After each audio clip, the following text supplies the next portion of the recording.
I had a request to make some salt and pepper grinders for a Christmas present. I haven't turned any in a while, so I was looking forward to this challenge. First thing I did is order some crush grind mechanisms from Craft Supplies. They have ceramic teeth, and if I'm going to take the time to turn, I want to have a good grinding mechanism. And I wanted to use some beautiful wood, so I went to the wood pile and found some 3" by 3" cherry blanks that I'd been saving for a couple years. These will be perfect and beautiful. The first step with any turning project is to sharpen your tools. I have my homemade jig that I have, and I use it to sharpen my gouges. My plan was to use my roughing gouge and my spindle gouges, as well as some parting tools,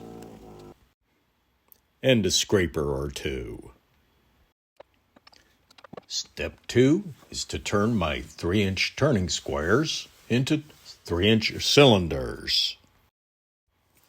The next step is to divide this cylinder up into the top and body of the grinder.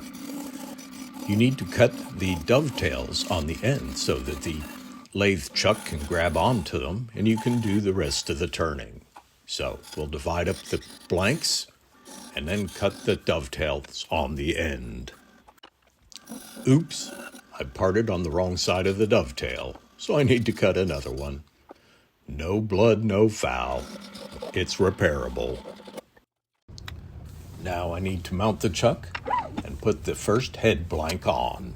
I need to remove this dovetail that I mistakenly put on the head blank. So we'll quickly remove it with a parting tool. Now we need 3 Forstner drill bits. So over to the drill cabinet and find what we need. We'll mount the drill bit and we'll use a piece of tape to give us a visual depth stop so we'll know when we're at the correct depth.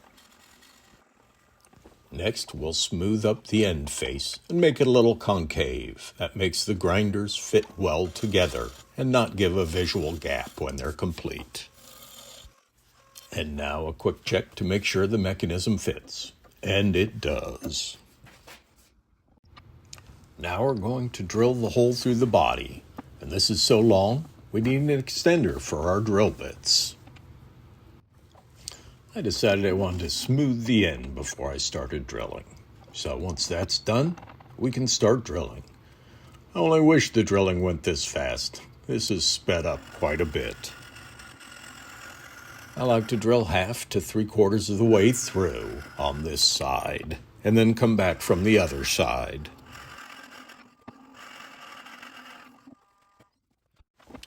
Next, we turn the body blank around so we can drill from the other side and go all the way through. There I go, getting ahead of myself again. I need to remove the tenon before we drill. Again, make the bottom a little concave.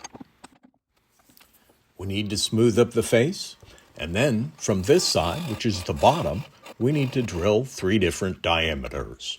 One is the clearance hole for the mechanism. The second is the tight fit for the mechanism, so when you push it in, and then the third is the hole all the way through. This is the best way to do it. And what the instructions say. Uh-oh, we're getting a lot of smoke. That means my drill bit's dull. It never ends with tools. You use them, they get dull. You need to sharpen them. So, I had a new triangular file. I was going to sharpen the Forstner bits.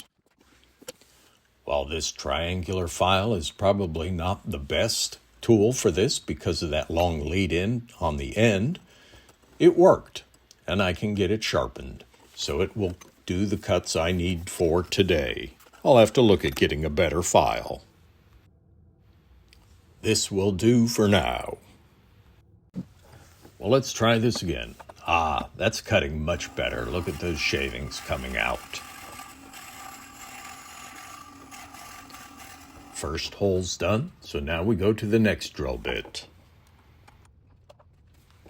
Making sure you get the depths correct is important.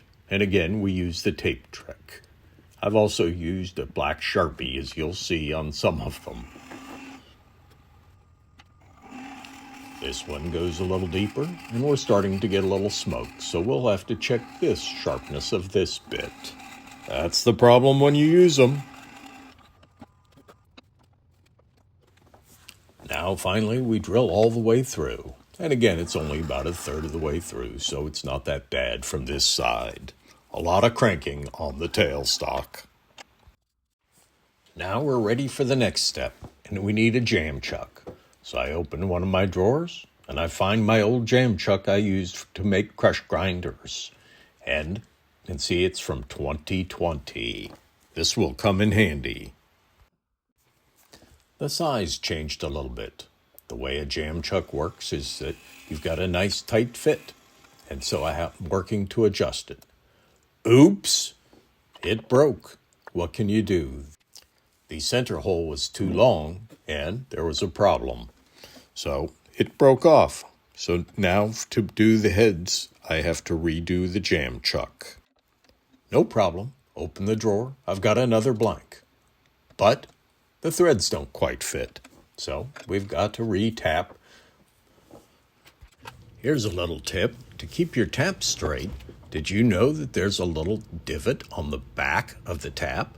And that's where you put your tailstock center in. That keeps it aligned with the headstock.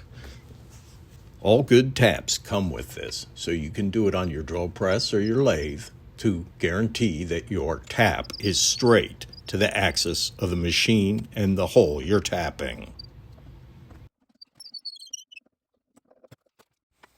Now that the threads work, we need to return the jam chuck. So here we go. Let's get it fit so that it's a nice snug fit.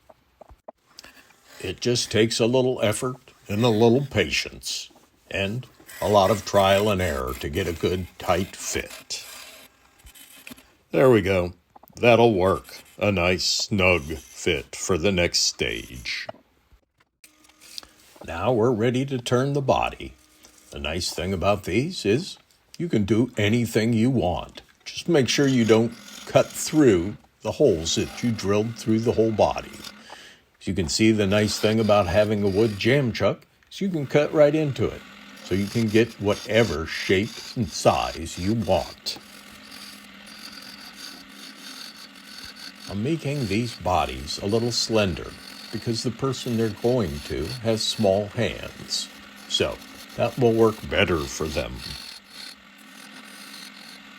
I keep working on the shape till it's pleasing to my eye. Then we sand it and get it smooth. Because this is very touchable, and the quality comes in a tactile sense also, as well as visual. And now for the second one. We are doing salt and pepper. So we need to make it match, so we need to keep comparing it to the other body and get the size approximately correct. They don't need to be exact, but visually they need to be similar. That's a nice tight fit on the jam chuck. Well, let's pull it off and compare these two. I think they look pretty good. They're not exact, but I'm happy with the way these look. It will be a nice set. And the cherry looks good. Now we need to turn the heads for these grinders. The person these are going to are visually impaired, so we want the heads to be very different so that they can tell which is salt and which is pepper. Again, the fun is these can be anything you want them to be. Just don't cut through the hole in the center. I chose to make one of the heads very concave and the other more flat and tapered, as you'll see. Additionally, I like to add a little feature to the top. I put 3 rings, which I then put black rings in, and that will also help visually identify the pepper for other people who can see. It's nice to have differences and cues, visual cues and tactical cues to separate the two. And again, these need to be very smooth because this is where your hand grabs. So that quality reference comes with the tactical feel, and a good smooth surface is a sign of quality. Now we'll turn the other knob for the grinders. So you can see the shape is very different, so you can tell the two. I also didn't put the 3 rings on the top. I think this will make a nice set. Now it's time to finish. I like to use Crystal Hut friction finish. I think it gives a nice quality. And I really like how the cherry pops with this. You can see the difference between the raw wood and the coated, and then once you hit it with the friction or turn it on and rub it and kind of melt the finish in, you can see it pop. The sheen really comes out. I am very happy with this cherry and how these look. Well, now it's time to assemble these. So we need to measure how long the mechanism should be, because they're a little longer than I need. So I measure the depth of the body, and I measure how long it should be. It should stick up above a little more than an inch. Read the instructions. And then you cut the stem off, and you make sure to file it very smoothly. Now it's time to press in the mechanism and glue them in with epoxy. So I put them in partially, and then I put the epoxy on, and then I use my drill press to push down, straight down, to insert them. I also learned use a socket. It goes over the gray adjustment knob and just pushes around on the outside edges, which is where you want the force. I also raised up the bodies on the 2x4 blocks because the mechanism sticks further through. Now we do the same thing on the grinder heads, but we don't need the socket. Well, this was a fun project, even though I had to stop, sharpen some Forstner bits, and a few other bumps in the road, but that's a normal project. We live and we learn and we have a little fun. I'm very happy with these, and I hope you like them too. Now, I love these salt and pepper grinders, but there's one problem. They crap all over the table. So, the next thing I need to do is to make a tray, and I have another video on that if you're interested. Thanks for watching. Thank you for watching. Please subscribe, like, and ring the bell. I appreciate you watching the Johnsonville Woodworker.